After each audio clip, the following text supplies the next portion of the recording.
SNS로 문자로 좀 봐주시면 안 되나요? 당신들이 간절하면 내 앞에서 얘기해. 조상에 대한 거, 귀신에 대한 거 이런 거 없잖아요. 솔직히 좀 안 맞다고 생각을 했어요. 재미라고 생각하세요, 재미. 젊은 무당들은 굿을 할 줄 모르는 거죠, 말 그대로. 6시간을 할 걸 4시간으로 줄여버리고. 재물을 간소하게 차리거나 비건으로만 차린다는 등 얼굴도 안 비춰주고 안녕하세요? 하고 들어가고 깎아먹었구나. 반쯤 잘랐구나. 굿에 대한 이해는 하고 불렀으면 좋겠고. 굿을 자기가 주관할 수 없으면 솔직히 굿 안 해야죠.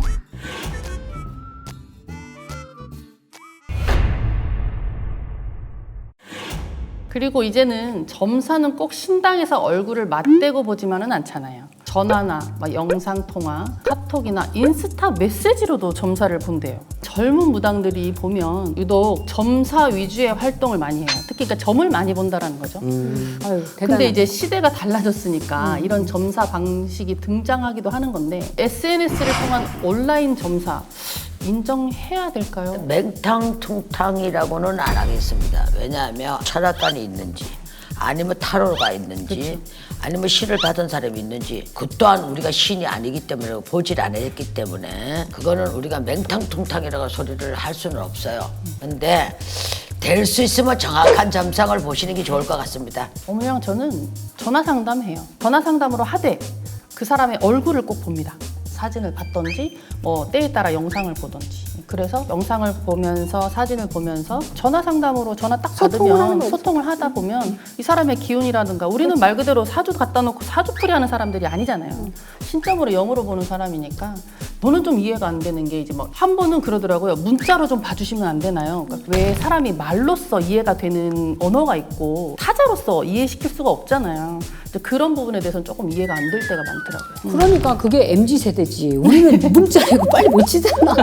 근데 이제 어머니가 예를 들어서 아들, 뭐 남편, 뭐 누구 거, 뭐 여러 명 거 가져와서 점을 보잖아요. 방문을 하더라도. 그럼 그 사람이 다 오는 게 아니기 때문에 한 사람만 와도 영과 영을 통해서 건너서까지 영을 다 읽어갖고 이렇게 점을 봐주는 그런 방법으로 하고 있다고 생각해요. 그러면 전화를 해도 전화 통화하는 사람과 소통이 되니까 그 사람이 원하는 뭐 남편이든 자식이든 거기까지 다 넘나들 수가 있는데 이 사주만 가지고 SNS로 이렇게 막 소통을 한다는 거는 사주, 철학, 명리 그거를 머릿속에 깨고 있지 않는 이상 더 정확하게 볼 수는 없을 거다.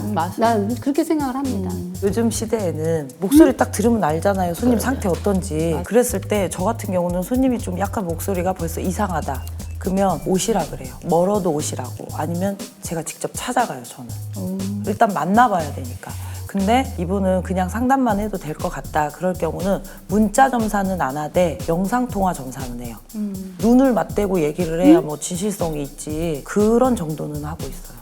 저도 원래 이제 전화 상담은 했었어요. 했었는데 지금은 이제 해외 상담 아니고는 안 해요. 정말 앉아 있으면 카톡으로 상담돼요. 뭐 문자로 상담해 주시면 안 되나요? 맞아요. 뭐 인스타 뭐 DM도 많이 와요. 이런 거는 아예 대꾸를 안 합니다. 저는 그냥 당신들이 간절하면 와. 전화는 원래 했었는데 왜 전화를 안 하냐면 급하다 그래서 전화를 받으면 선생님 저의 70년 뒤의 미래가 어떨까요? 저의 미래의 남편은 어떻게 생겼을까요? 저한테 맞는 색깔은 뭘까요? 그러니까 이런 친구들에게 쉽게 말하면 노이로제가 걸려가지고 네. 진짜 농이 아니라 제가 전화 상담하면서 공황장애가 왔어요. 너무 그런 친구들이 너무 많이 몰리다 보니까 어느 순간부터 제가 내가 무당인가? 내가 무당 맞나?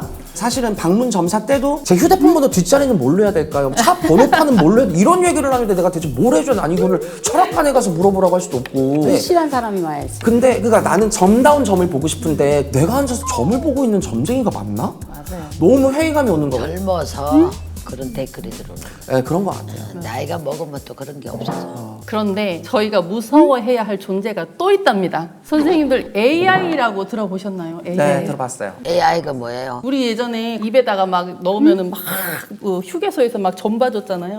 그거보다 더 정확한 게 AI 점이랍니다. AI 점이 뭐 운세 어플도 굉장히 많아졌잖아요. 핫하디 핫하다는 운세 어플이 얼마나 정확도가 있을지 찐 무당들인 저희가 이 검증을 하면 더 믿을만하지 않겠습니까?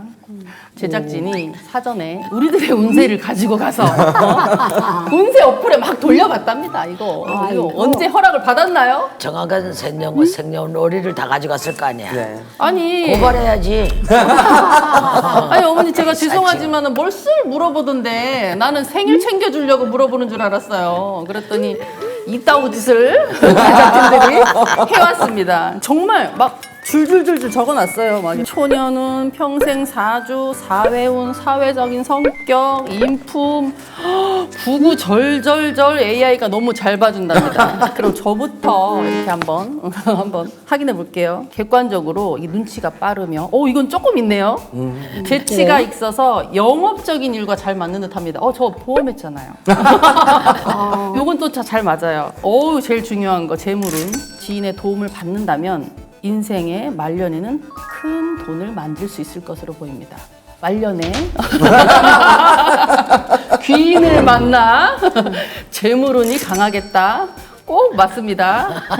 우리 고춘자 선생님, 본인이 잘하는 분야에서 자수성가하여 큰 돈을 벌어들일 겁니다. 와. 신은 있어도 돈은 없습니다. 품고 있는 매력이 무수히 많아서 특별히 이성을 유혹하지 않아도 남자들이 줄줄 따라올 상입니다. 아닙니다.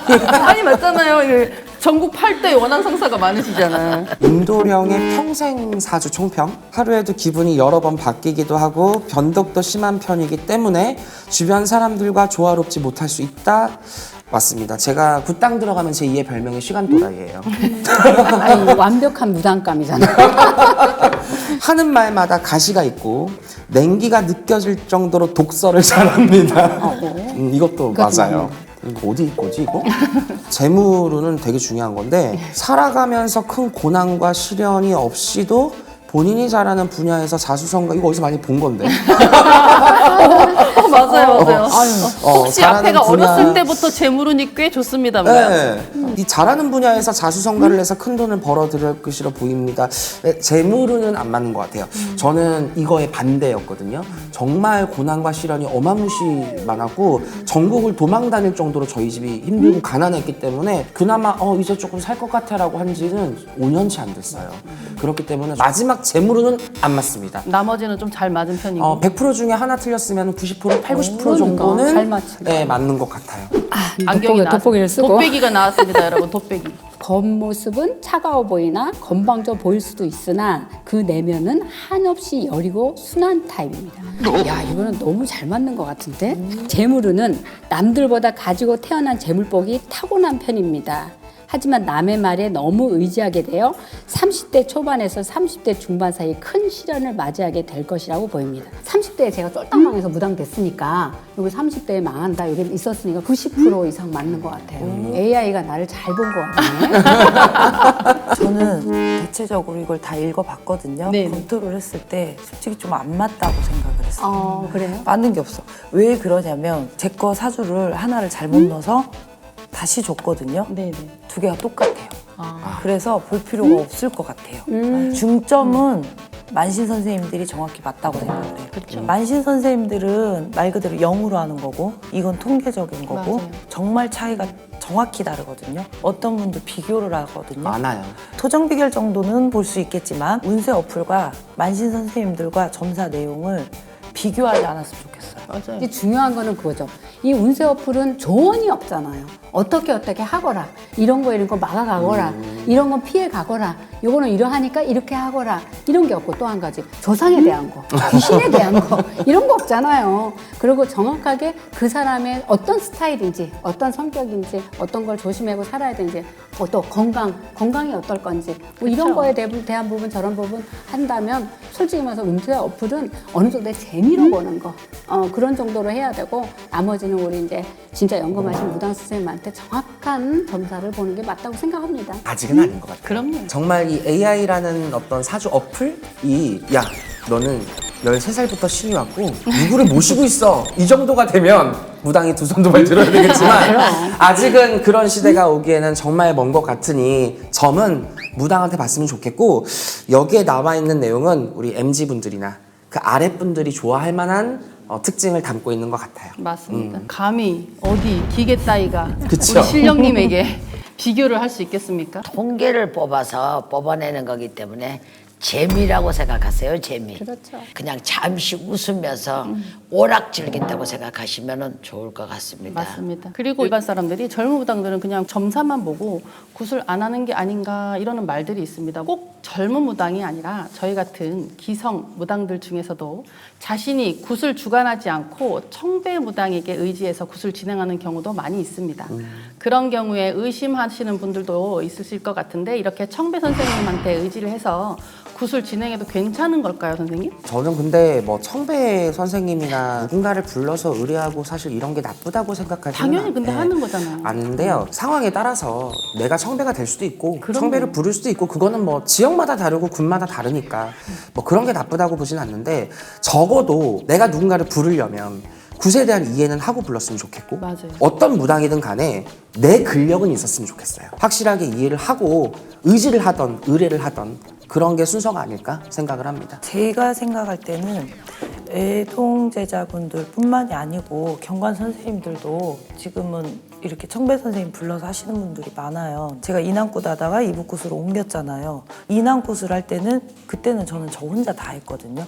처음부터 끝까지 거리를. 이북굿은 진짜 청배 선생님이 같이 해야 될 것 같아요. 청배 선생님이 와서 같이 상의하면서 하는지 그리고 경관 선생님 신명에서 골수를 열고 가는지 정확하게 중요한 거리를 해주는지 근데 아예 얼굴도 안 비춰주고 제갓집들한테 그냥 안녕하세요 하고 들어가고 그거는 아니다고 보는 것 같아요. 우리 강원도 쪽에는 선악문을 여자들이 안 열어요. 아무리 굿을 잘해도. 예법이 선왕은 남자가 여는 걸로 딱 돼 있는 거예요. 그래서 그렇게 하면서도 내가 40년이 걸어왔는 나도 야 이거 과연 이걸 내가 이 집을 어떻게 밝혀서 어떻게 해야 될까 하는 걱정을 항상 하고 가는데 신을 금방 받은 애동제자가 어떻게 사건 사연으로 신어머니도 없고 신아버지도 없을 때 굿이 떨어지면 당연히 청배 선생님을 불러가지고 일을 해야 되는데 과연 그분들이 얼마나 책임을 지고 해주고 가겠습니까? 그게 중요해요. 어느 고를 타야 될지 어느 뿌리를 뽑아야 될지 어느 심을 뽑아야 될지 다 모르잖아요. 어느 정도로 내가 징빵매라도 들고 치성이라도 할 수 있을 정도에 배워서 그럼요. 신의 코스를 알고 나가야 청배 선생님이 와도 이렇게 하니까 이렇게 해주십시오 하는 요구사항이 되는데 그 부분이 아니 될 때는 기도를 하면서 더 배우면서 더 깨우치고 난 다음에 청배 선생님 부르는 거는 2차로 생각하시는 게 좋을 것 같습니다. 맞습니다. 맞습니다. 제가 굿당을 운영하잖아요. 그러니까 얼마나 많은 걸 보겠습니까? 근데 제가 솔직히 말이 참 조심스러워지는 거야.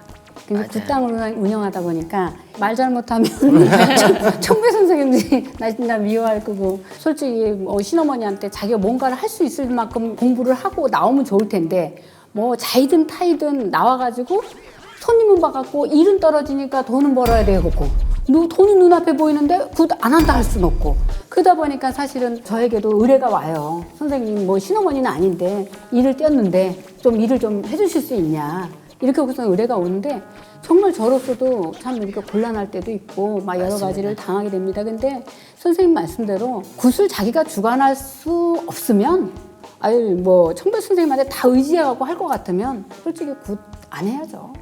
그게 나는 맞다고 생각해요. 돈이 다급하다고 굿에 대해서 뭐 뿌리도 뭐 하다못해 줄기인지 잎인지 열매인지도 모르고 한다는 거는 솔직히 위험한 일이라고 생각합니다. 그리고 이 굿을 주관하는 무당이 이제 굿에 대한 형식을 모르면 이게 맞는지 아닌지 잘 돼가고 있는 건지 잘못대로 흘러가고 있는 건지 그런 걸 모르니까 결국에는 막 형식도 흐름도 없이 모든 게 다 파괴돼 버리고 그러다 보면 그 피해는 결국 고스란히 제갓집이 볼 가능성이 높거든요. 맞아요. 예를 들어서 6시간을 할 걸 4시간으로 줄여버리고 4시간을 할 걸 2시간으로 줄이고 이렇게 가는 거는 너무 겁이 없이 하지 않느냐. 평생을 이 길을 갈 건데 정도를 맞춰서 정확하게 가는 게 좋지 않을까 부탁을 하고 싶습니다. 맞습니다. 요즘 굿이 시간이 너무 줄어들고 있어요. 맞아요. 사실, 네. 제 경험이에요, 이거는. 인왕굿을 할 때는 만신이었어요. 이북굿을 갑자기 바꾸니까 애동이 된 거예요. 그래서 선생님들이 왔잖아요. 용어를 잘 모르는 거지. 똑같은 맥락인데 용어를 모르다 보니까 앉아서 좀 당하는 꼴도 생기게 되고 깎아먹더라고요. 근데 처음에는 그게 맞는 거구나. 근데 법당에서 기도를 하고 내가 몸으로 받아보니까 이거 깎아먹었구나. 반틈 잘랐구나. 이게 보이더라고요. 그래서 내가 느낀 게 아무리 이 청배 선생님이 와서 자르고 뭐를 해도 신에서 보고 있고 조상에서 보고 있고 다 아는 것 같아요. 물론 이런 사례가 소수일 수도 있지만 최근 이 젊은 MZ 무당들 사이에서 이 재물을 간소하게 차리거나 뭐 비건으로만 차린다는 등 이런 형식의 변화가 생기고 있다고 합니다. 그래서 저는 구세 형식은 반드시 갖춰야 된다고 생각하는데 이런 생각도 너무 구시대적인 발상인 건가요? 저는 제 나름대로 24년 동안 이제 구슬을 해오면서 제갓집에 어떤 핵심을 풀어줘야 되는지 그 핵심을 풀어줘 가면서 하는 게 맞을 것 같습니다. 신령님에 대한 굿상은 네. 무당의 기준이 아니에요. 그럼요. 예, 물론 옛날에 없던 시절에는 뭐 쌀 한 마가니만 놓고도 굿을 했다, 뭐 모든 과일만 놓고도 했다 치지만 그거는 그 시대니까 그런 거고. 왜냐하면 요즘 시대는 그만한 돈을 받잖아요. 또 맞아요. 5천을 받았는데 뭐 장을 100만 원치만 사서 올리면 무당이 지중 죽어야죠. 그거. 그러니까 뭐 무당은 빌어먹는 직업이에요. 받은 것만큼 빌어주고 쓴 만큼 챙겨주고 성불 봐주게 하면 되는 거니까 그것도 양심적으로. 맞습니다. 그 정도는 아니라고 봅니다. 시대가 변하면서 무당 세계에도 많은 변화가 생겼지만 젊은 무당이든 기성 무당이든 신명의 말씀을 전하고 고통받는 사람들을 구제중생해야 하는 이 무당의 역할은 변치 않는다는 생각이 듭니다. 저도 지금 이 시대를 살아가는 무당으로서 앞으로 변화에 발맞춰 살아가겠지만 그래도 전통과 본질을 잊지 않고 명예를 이어갈 수 있는 그런 무당이 될 것이고 또 그런 무당으로 앞으로도 계속 기억되고 싶습니다. 저도 사실은 젊다면 젊은 무당인데요. 최대한 신의 일에 대해서만큼은 예뻐 버리지 않고 세법 내지 않고 제자들에게 또 부끄럽지 않은 젊은 신세대 신아빠가 되고 그래도 윤도령 하면 양심 없는 제자 아니고 젖못 보는 제자 아니다. 적어도 내 이름 석자 그리고 내가 모시는 신령님들한테는 먹칠하지 말자라는 마인드 그리고 무엇보다 내가 사기치면 내 엄마가 내 앞에서 혀 깨물고 죽는다고 했으니 부끄럽지 않은 아들 되고 부끄럽지 않은 무당 되려면 앞으로도 꾸준하게 칼을 갈고 도끼를 품어야 되기 때문에 정말 멋진 제자가 되려고 스스로가 노력하고 있습니다. 24년 무당 생활을 오면서 저 혼자 이제 신령님의 말씀이 그냥 법이다. 기도는 예의다, 예절이다. 이것을 그냥 마음에 품고 앞으로도 기도 열심히 하면서 기도가 최고다. 그렇게 생각하면서 원하는 소원을 잔뜩 이루어지는 그런 무속인이 되도록 최선을 다해서 노력하겠습니다. 이번에 이남에서 이북으로 바꾸면서 많은 전환점도 생기고 계기도 생겼는데 갑자기 애동이 된 것 같은 그런 초보자의 단계를 또 겪고 있잖아요. 처음부터 다시 또 밟아가고 새로운 길을 다시 걸어보고 항상 고개 숙여라라는 신령님 의미인 것 같아요. 그래서 어떤 분이 오더라도 어느 분을 만나도 늘 고개 숙이고 신도들한테도 고개 숙이고 신령님한테도 고개 숙이고 항상 겸손한 그런 만신이 되겠습니다. 남은 일생이 얼마인지는 모르겠지만 지금까지 걸어온 길, 앞으로도 또 걸어갈 길 최선을 다해서 여러분들이 내미는 손을 잡고 가는 무당 고춘자가 되겠습니다. 그럼 저희는 다음 시간에 더욱 새로운 이야기로 찾아오도록 하겠습니다. 감사합니다. 감사합니다. 감사합니다. 신엑소시스트에서 빙의로 고통받는 사례자를 제보받습니다. 사례자의 제보 상황에 따라 방송 시기가 변동될 수 있으며 사례자의 얼굴은 공개됩니다.